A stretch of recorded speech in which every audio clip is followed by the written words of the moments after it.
My name is Keith Raffield and I'm the spare parts manager. I worked for Jensen for 11 years. Tell me a little more about your evolution in the company.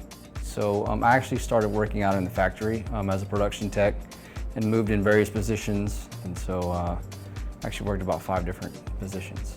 Most of my knowledge I've learned is here. I mean, I've been here since I was 23. I've grown up here pretty much. Did you ever imagine you'd be in your current position?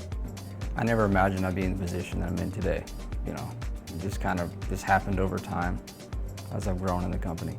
How does it feel to be part of a company that allows you to grow?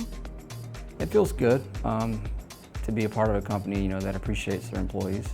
Through my experience, I've worked in various departments and gained a knowledge of our operations. Additionally, I took advantage of Jensen's tuition assistance program and went back and earned a college degree. Are you happy with the work environment here? Oh, absolutely. Yeah, I mean, I've never dreaded coming to work. I mean, I always look forward to coming to work every day.